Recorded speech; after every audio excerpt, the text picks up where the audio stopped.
In this episode, we're exploring how you can double the sales, yes, double the sales from a single promotional campaign without going crazy on ad spend.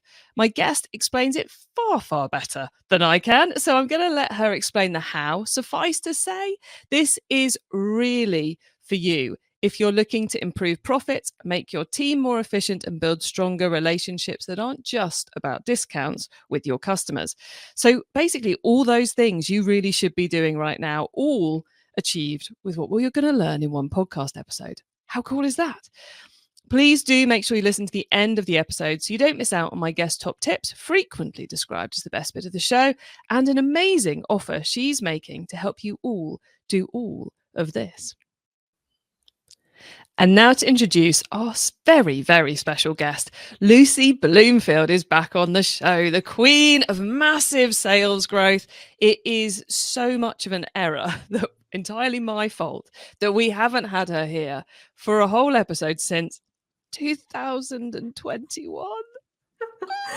Bad, Chloë. So who is Lucy? For those of you who haven't heard her on the show before, well, once upon a time, Lucy ran her own e-commerce skincare business and achieved crazy levels of growth. And since 2018, she's been helping other business owners to achieve huge leaps in sales without allowing the rest of the business to fall apart. A tricky challenge, it has to be said. Hello, Lucy. Hello, and it's good to be back. It's awesome to have you back on the show.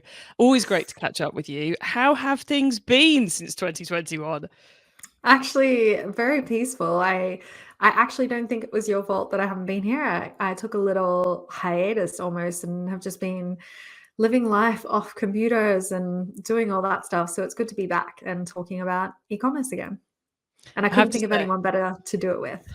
Oh, thank you. And I have to say, I have had a bit of a sneak preview about what we're talking about. And it's so on the money for what brands should be doing right now. You know, it's all about team efficiency, doing more with less, being strategic with what you're doing, building stronger relationships with customers, not relying on heavy discounts all the time. It's so on the money for what we should all be working on at the moment. I am super excited to talk about it. So rather than me waffle on even more about why I'm excited about it, the headline you've given me is how to double your orders using sales campaigns. Double your orders, I get. Sales campaigns, my brain's going, but what is it? What are you actually talking about?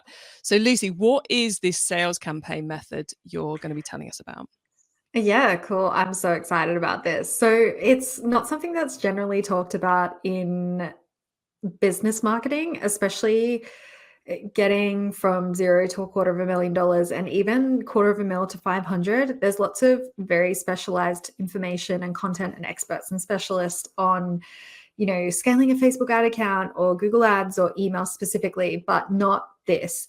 So a sales campaign it's marketing campaigns essentially. But this is something that they teach university graduate students at marketing with a bachelor's of marketing. And essentially what a marketing campaign is a block of marketing that is spread across the entire internet on every single channel that you have access to. And that could be ads, it could be Google Ads, it could be email, SMS, socials, like everything that you've got. But all of that marketing is designed to achieve one business objective. And there's lots of different objectives that you can achieve with the marketing campaign. So you can do brand awareness and lead generation. My absolute favorite, of course, is making money. But that is like a very specific differentiator with marketing campaigns. The other thing that I think makes them really unique is that it's not just we're going to educate people. A marketing campaign usually has a story, and you tell that story from start to finish throughout the marketing campaign. So it really hits people emotionally and moves people to take action. Got you. So I think a lot of people will be vaguely familiar with the idea of you're running a promotional campaign. This episode's going out on the 25th of November. So it would be kind of weird if we didn't use Black Friday as the example. So Black Friday being our example, we put all the graphics look the same everywhere. We put the same offer and the same link everywhere. Doesn't that count? But what you're talking about is going really a level above that and bringing that story, that education piece. So we're not just going, it's Black Friday. It's Black Friday. It's Black Friday repetitively. We're doing something that's a bit more interesting and a bit more cut through, right? Yeah, definitely. So my absolute favorite is bringing in what I coin like a concept. So I'll give you some examples of this. If we had a premium fashion brand that really just didn't feel comfortable running Black Friday sales, but they had the inventory that was sitting there and they could sell it for the price. The thing that for the discount, they didn't feel comfortable with the positioning of Black Friday. And so what we ended up doing is actually releasing that inventory at your stock standard expected Black Friday discount or offer. But we never have ever in 4 or 5 years of marketing that business ever said Black Friday. We never say those words. Instead, what we came up with was a concept because for them, they unlock their quote unquote vault and they open the doors to the vault, and it's an exploration into the history of this luxury brand with so many different designs and moments in the history of this business that the customers are like, oh my god, I remember that and I was there for that. And it's very story based and historical and traditional, but it's a concept that people get really emotionally connected to and they expect it every single year. And this actually takes your Black Friday, let's continue with that example, to a completely new level, and it gets so much more cut through.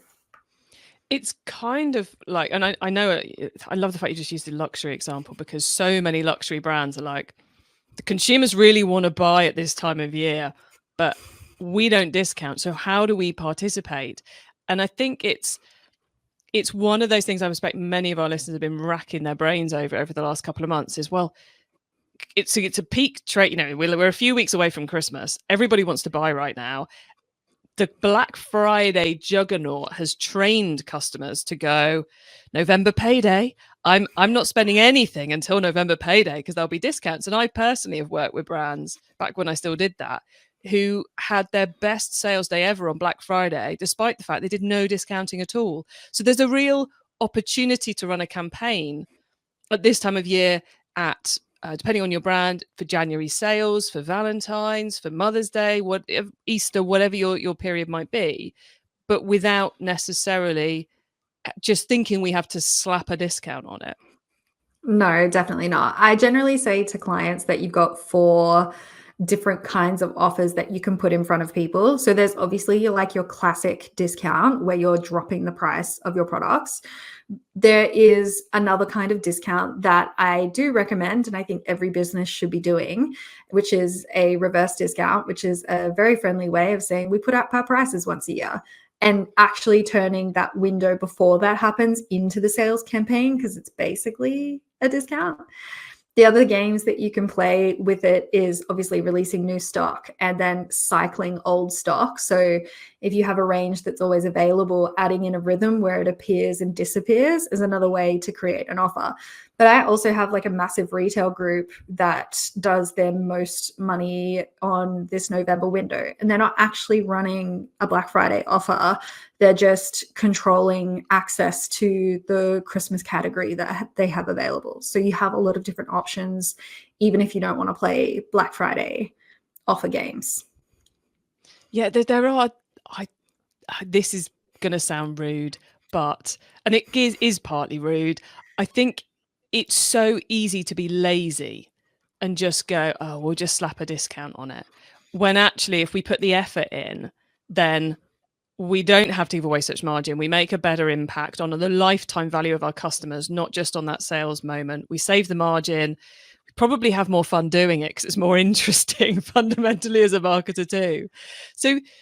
So you're talking about, is this a concept we should be using for every promo we do, like the February promo, the March promo, the April promo?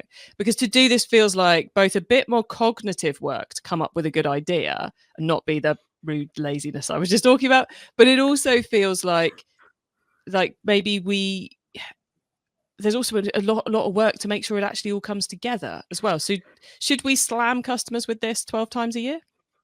You can. I've had clients, especially small companies that are coming up, that use this process to basically ensure that your monthly baseline sales requirements are met. The only thing is that the more you do it, the less cash you get from it. So if you do it more often, you will have consistency in what this process nets you. but you don't get the massive big bursts. And I can say, like, point blank, completely honest, the clients that are doing this every single month are absolutely not doubling their orders. Yeah. So it's a couple of times a year, 2-3 times a year, 4 times a year. What would you what's your number one recommendation? 1 to 2. Wow, really, really focus in and drive the right result. So with this, it's Monday before Black Friday. This episode comes out. Now is not the time to start the planning, is it? So how far out would you advise people to start planning? Is it too late now to do this for the January sales window? Is it too late for Valentine's? Is it too late for Mother's Day? Or are those still achievable? No, you can do it. It just depends how hard you want to work. If you've got a team, you can kind of, it's a bit grindy, but you can absolutely do it. I would say in an absolute dream world, you're looking at 12 weeks to get ready. And then there's the actual period of time when the campaign is live, which is really like the work doesn't stop until the campaign is fully over. And then everyone needs like a bit of time to recover. But yeah, you're looking like minimum you would want. I'm going to say, I'm saying 12 weeks, but I'm thinking of a client right now, a corporate client that's hired me, and we're 2 weeks away from Black Friday and we're just starting it now. So it just depends how hard you want to work. Yeah, it's like, well, it's that old thing, isn't it? Like, well, today is better than tomorrow to start, but yeah.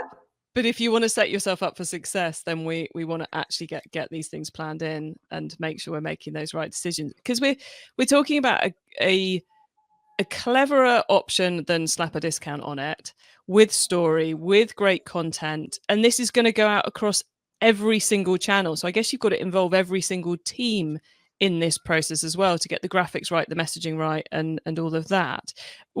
Is that one of the first things you do, get everybody involved, or is that later in the process? Yeah, so it's basically a 10-step process. We do it no matter what size the company is, like exactly like this.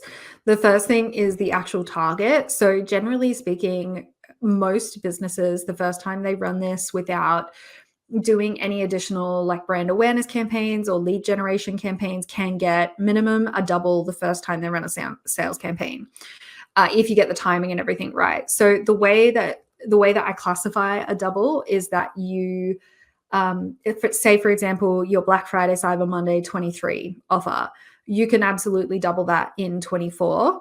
You just need to know what the number is you did the previous year and work from there and follow the other 9 steps that I'm going to explain. But it does start to get more complicated once you're a couple of years into it, because you're going to need more eyeballs and email subscribers, and like you need to run calculations and things like that. So I just say to people, like, definitely your first step is reviewing what an offer is worth to you and whether it's putting in this amount of work is actually worth it. If it is, then this is where the fun starts. So strategically, there's a lot of decisions that actually needs to be made, especially if you're manufacturing a product, because you have complexity to deal with, like, for example, production capacities, and can you handle rapid bursts of growth? And also, like, how much can be produced? When can it be produced by? What happens if we exceed that? When can you get me the next batch? And then you design the campaign around your production thresholds and your ceilings. If you're just importing a product or you don't have that problem, it definitely gets a lot easier. You can do a blanket, rollout, but it is actually quite fun working with businesses that have complexity in their production process, because then you get to engineer a campaign that the customers almost have to play a game to be a part of. And it also means that they have to compete more to be a part of it. So I definitely would say, if anyone's listening to this and you're like, well, I can't do that because I can only release 100 units on Monday, it's actually perfect for that, because it can get them selling out really quickly. And the other thing that people really need to understand is that sold out is a status. So the quicker you sell out, the bigger a message it sends to everyone about how in demand you are, and the payoff from that as people find out about that is huge. And that goes well outside of like a Black Friday window. So strategy and like orchestrating and structuring the how we're going to hit the target. How are you going to double what you did last year? Is this the main piece? We spend, if we have the time, a number of weeks in that phase. And then the next bit is basically, what creative do we need? Where do we need it? How much do we need it? Because Facebook ads is a machine, like a creative eating machine. And so is social media and all the other channels. So there's a lot of production that needs to happen. And then it's making sure that the teams involved are able to distribute it and align with the company objectives. And then the final step is actually performance managing that campaign when it's live so that you can pull even more cash out of it. Hopefully that makes sense. That does make sense. And I love how much you know, time-wise, that answer, there was so much focus on the strategy and the planning and understanding the stock. And I'm sure some people listening to this would have just as I did the intros gone, oh, cool, marketing episode. How are we going to, what we're going to tweak in our marketing campaign? No. You want to make it successful, you've got to start back with the, actually, how much stock do we have? How much margin can we afford to give away? What do we want to do? At what point are we happy to go out of stock on these items? How are we going to structure this campaign? And it's, if you want it to be successful, you've got to do that strategic work. Otherwise, you know, to use a horrible phrase, but you're just putting lipstick on a pig and you will pay the price for that. You've got to focus on the pig first, haven't you? Definitely. And I think like there's nothing worse than trying to sell something that isn't moving. So one key thing that I like to do is set up situations where I really have the customers fighting me to buy it before it's even available, and then creating situations where they have to compete to buy for it between each other, and then also rewarding them for being a part of that. Because over a number of times of running these things, you start to train the customer base to take you really seriously. When you say you need to buy it on this date, I'm actually really serious. And then when that starts happening, your stock liquidates faster. I feel like this is really important to note. When you get this right, all of my clients are achieving this without ad spend.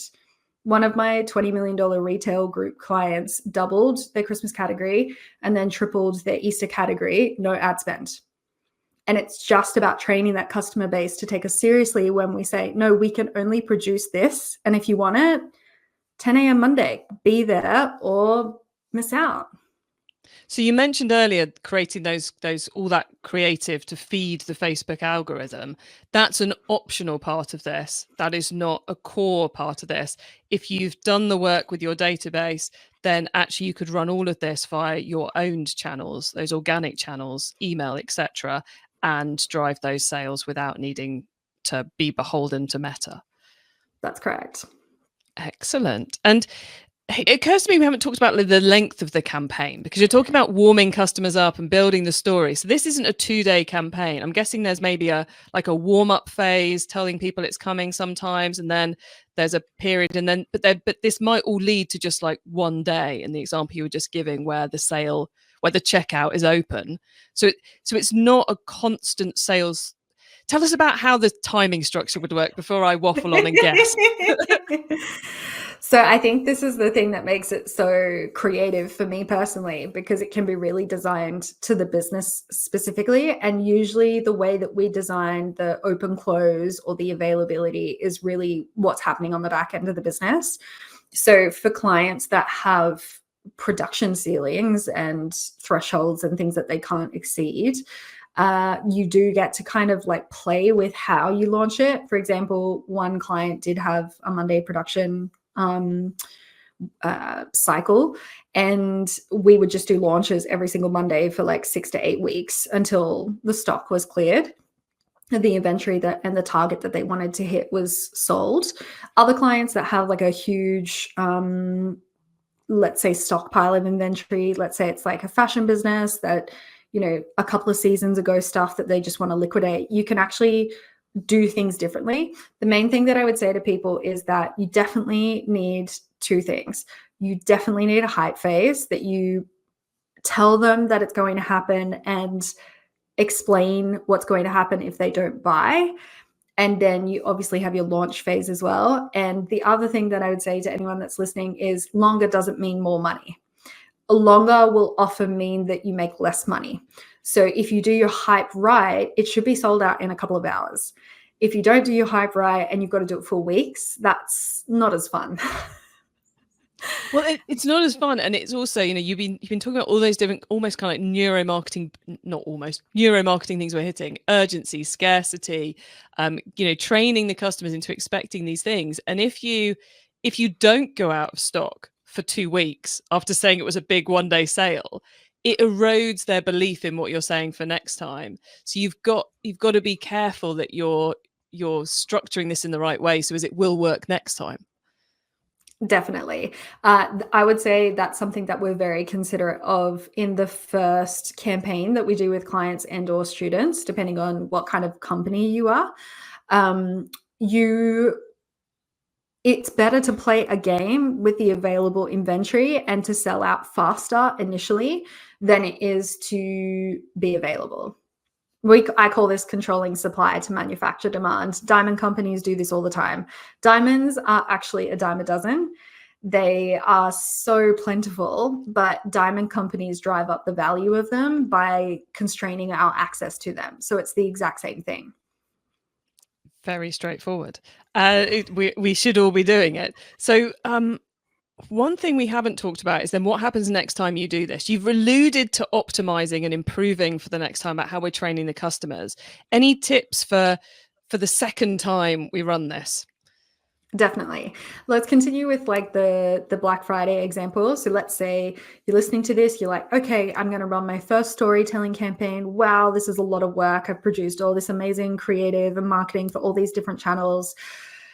What do I do next? So the next thing is you absolutely like 100% have to store this marketing. So we have like a command center that we use, ClickUp, where we store all of the emails, all of the social posts, all the press releases, influencers, the ads, like literally everything.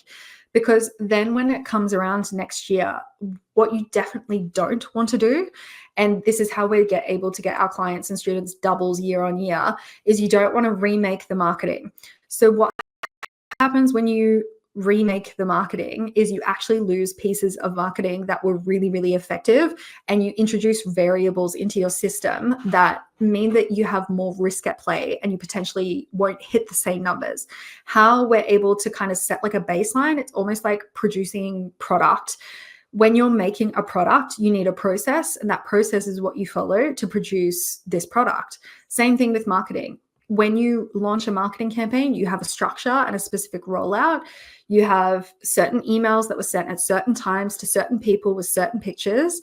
It worked pretty well. Let's like slightly tweak it this year, but let's literally do it the exact same, but like add these couple of little things in and take it to a new level. So important that you're not redoing that every single year. This is like a mistake that people make all the time. And honestly, there is too much money at stake to treat it so carelessly by remaking the marketing every single year. It's strange, isn't it? We spend all this time optimizing last week's impact across our different marketing channels, but we so rarely take a whole campaign and go, we might look back at last year's, oh, that email worked well, we'll do that again. But to take the whole campaign and look at how everything fit together and then to optimize is, well, as you say, it's how you manage to maintain a doubling year on year on year, campaign on campaign on campaign. Is there anything we haven't talked about that we should have talked about, Lucy, in the world of amazing sales campaigns? There's something kind of interesting, but like it's a little bit left of field. I don't know if your audience can handle it. I'm up for left of field. That sounds juicy. Not that the whole episode hasn't been juicy, but like, what's the left field juiciness you've got for us? Okay, so I have been doing something very secretly behind the scenes with my marketing campaigns that actually completely changed what we were doing. So on this episode, I'm talking about doubling, right? And a lot of the things that I've talked about is very much about organization principles, structural principles, systemization, things like that. That's important. Marketing strategy, offer strategy, all of those things, amazing. However, there is something else that I was actually a foundational discovery for me and took us from being a marketing campaign agency when I was doing this as a service to, oh, we can literally look clients in the eyes and be like, hey, this is going to double your orders. Yes, that's guaranteed. That's in our contracts. So this is what it is. When I was just doing this as a marketing agency company, and as a service, I would pretty much run myself into the ground doing this monthly for clients, for small businesses who just needed like an effective way for bringing in new customers and cash every single month.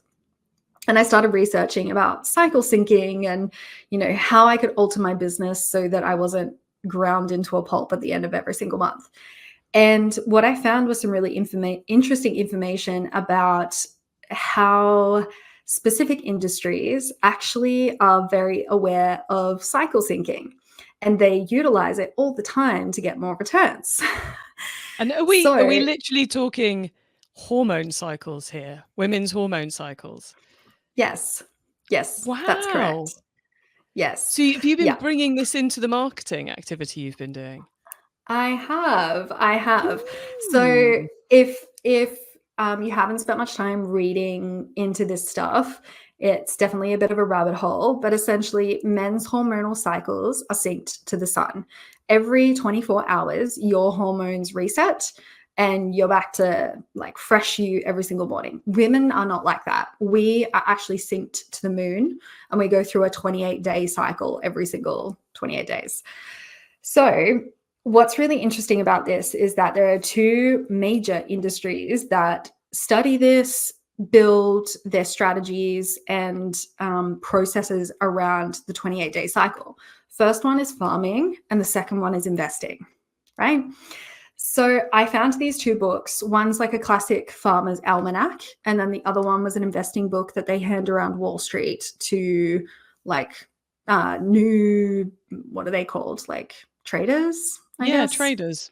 Yeah, traders. Yeah. Farmer's Almanac talks about how there are certain windows in the month where you can get twice as much top, like above ground growth, so leafy growth. And then there's a period of the month where you have twice as much root growth.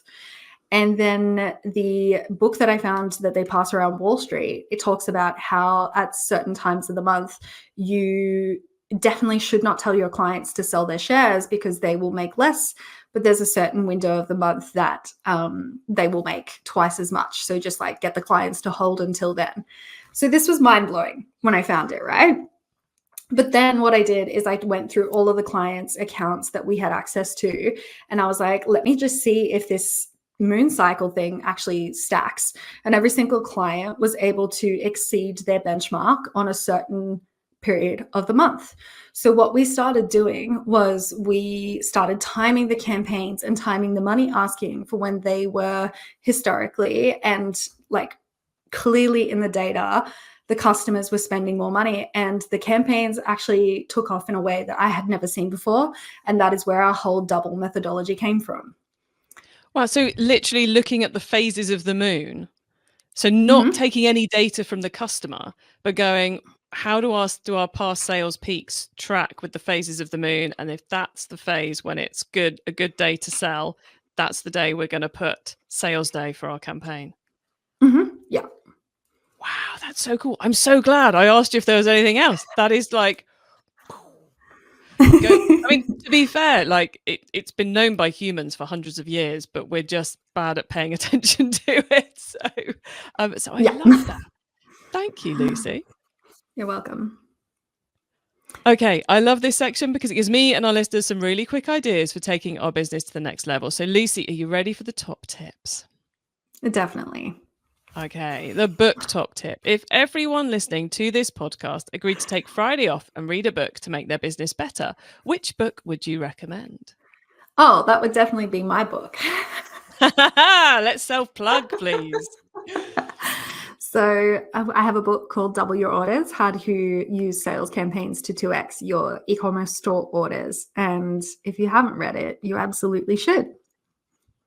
And where can we find that if we want to grab a copy? Doubleorders.com. Excellent. Okay, everyone head over to Lucy's website, doubleorders.com, to get the book version.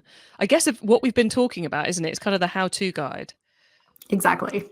Nice. Okay, cool. Traffic top tip then. Which marketing method do you either prize above all others or think doesn't get the press it deserves? Telling the customers that you're going to do something in advance and making them join a wait list and compete to get access to that. I love it. Not a specific channel, but a very clever way of looking up, making the customers do what you want them to do. Loving the conciseness of these top tips.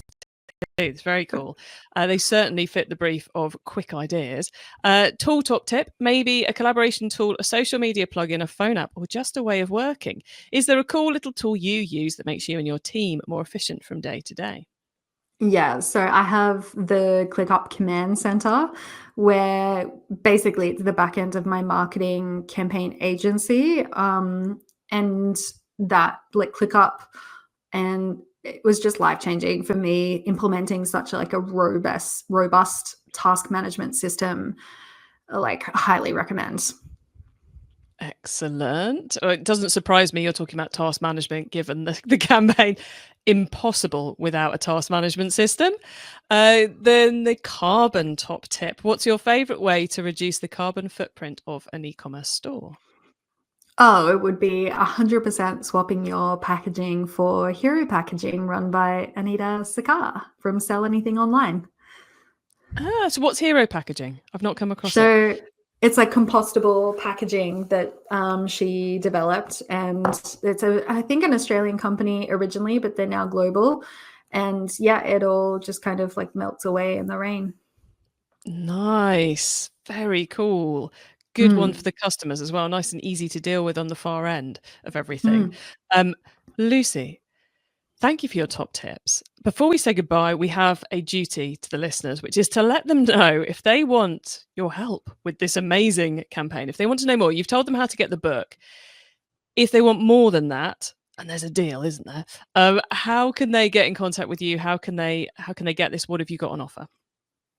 Yeah, so I have the course version of this, which currently, at the time of recording this, October 2024, has essentially group coaching calls on it where I help you and your team implement this and get feedback and get this sorted so that you've got 1 to 2 campaigns in your business that you can reliably pull from and know you're going to get insane performance from. And then also you get the support with actually performance managing that campaign and pulling as much money out as you can. So rip a deal. This is only for e-commerce master plan listeners.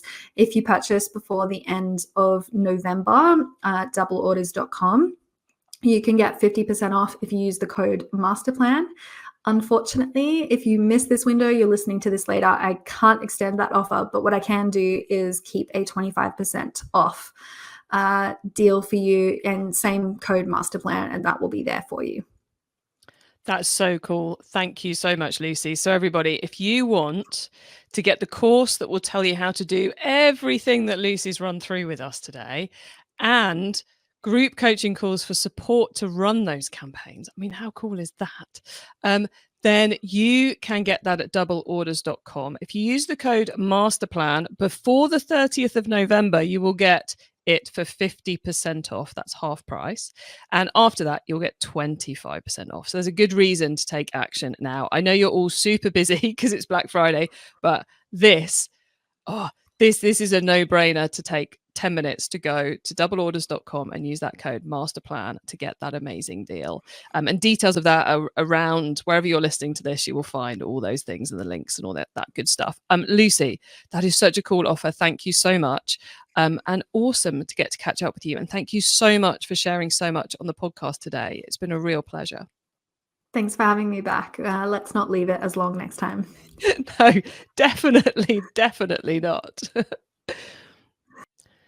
So much fun catching up with Lucy. I know there's a lot of people in our space who talk about big sales gains and big growth and how they'll help you do that. But so many of them don't necessarily focus on the whole thing. You know, they'll have like a method for this channel or a method for this channel, but they'll have missed out the fact you've actually got to have some product to sell or the longer term impact on your business.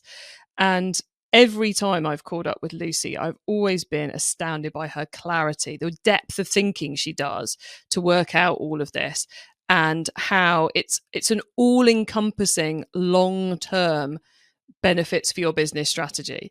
And I hope you all got that from the chat. I mean, how fascinating, how cool. And as I've said, I think twice already in this podcast, how on the money with, wanting to make more profit, give less margin away, wanting to have less overstocks, wanting to have a longer term, more profitable relationship with your customers, wanting to get out of the discount death spiral.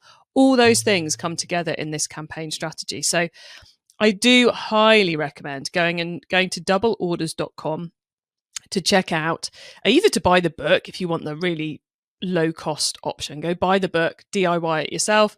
We all know you will do better if you have the accountability and the support of the course and those group coaching calls. So why not go and check out all of that information at doubleorders.com? And if you use the code MASTERPLAN before the end of November 2024, you will get a whopping 50% off the course fee, which I think she's insane for offering you. So I would definitely be grabbing that. And after that, you'll save 25% again at doubleorders.com with the code MASTERPLAN. Key things I picked out of that, I thought, obviously, the syncing with the moon could be very clever. Definitely worth testing to see if that makes an impact for you on where those sales bits go. The understanding your stock situation, whether you're manufacturing, whether you're buying in, make sure you're aligning your promotional events with that stock situation, and then the messaging around that as well. If you've got limited stock, do a limited stock event. If you've got to put prices up because things are changing in your supply chain, do a reverse discount that Lucy was talking about. If you've got stock to clear, build the strategy around that.